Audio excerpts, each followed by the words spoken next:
larutan garam berikut yang mengalami hidrolisis total adalah, nah dari sini teman-teman, solusinya adalah, pertanyaannya adalah garam yang mengalami hidrolisis total. Jadi teman-teman, kalau ada garam yang mengalami hidrolisis total, ini dia nanti berasal dari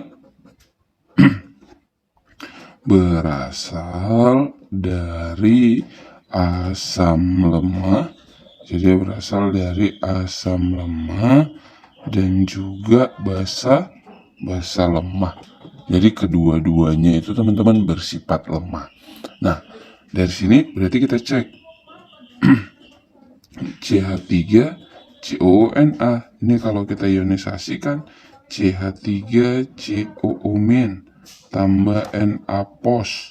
Kalau CH3 COO- tambah H2O, ini bisa nggak terhidrolisis? Bisa teman-teman, karena ini dia berasal dari asam lemah. Siapa asam lemahnya? CH3 COOH ditambah OH-. Ini bisa terhidrolisis. Kalau misalnya Na positif ditambah H2O, ini bisa nggak teman-teman? Tidak bisa, karena dia berasal dari basa kuat NaOH. Makanya dia nanti namanya hidrolisis sebagian atau hidrolisis parsial namanya teman-teman, hidrolisis parsial.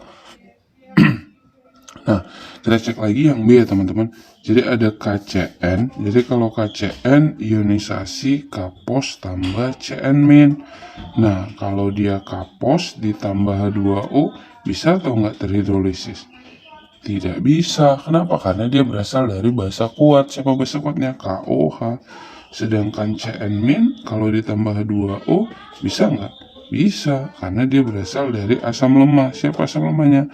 HCN ditambah OH-. Seperti itu. Berarti nanti namanya hidrolisis parsial. Karena yang bisa mengalami hidrolisis hanya sebagian. Yang ini nggak bisa, gitu dia. Kalau kita cek AlCl3 ionisasi, ini Al3 pos tambah Cl-, 3Cl- ya. Oke, kalau Al bisa atau tidak teman-teman terhidrolisis? Iya, bisa. Kenapa bisa? Karena dia berasal dari basa lemah. Siapa basa lemahnya? AlOH 3 kali ditambah H+. Sedangkan Cl- ditambah H2O ini tidak bisa terhidrolisis karena dia berasal dari asam kuat.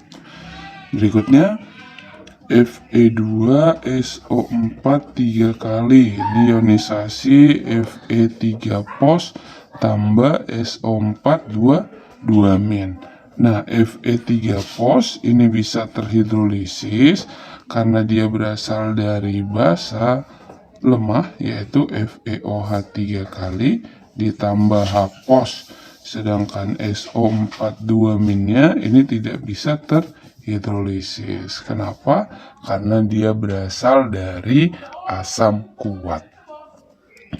Berikutnya yang terakhir CuCN 2 kali. Nah, ini CuCN 2 kali kalau kita ionisasikan Cu2 pos tambah 2 Cn-. Nah, kalau Cu2 pos bisa nggak terhidrolisis? Iya, bisa, karena dia berasal dari basa lemah. Siapa basa lemahnya? CuOH 2 kali ditambah H+. Kalau Cn- ditambah H2O bisa atau tidak terhidrolisis? Bisa, karena dia berasal dari asam lemah. Siapa asam lemahnya? HCN ditambah OH-.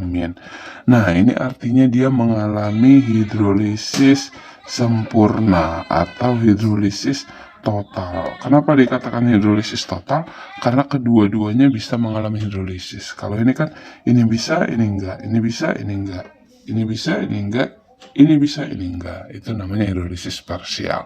Sehingga jawabannya sudah jelas ya teman-teman, yaitu yang E. Baik teman-teman, demikian video kali ini. Semoga bermanfaat. Sampai ketemu di video berikutnya. Bye-bye.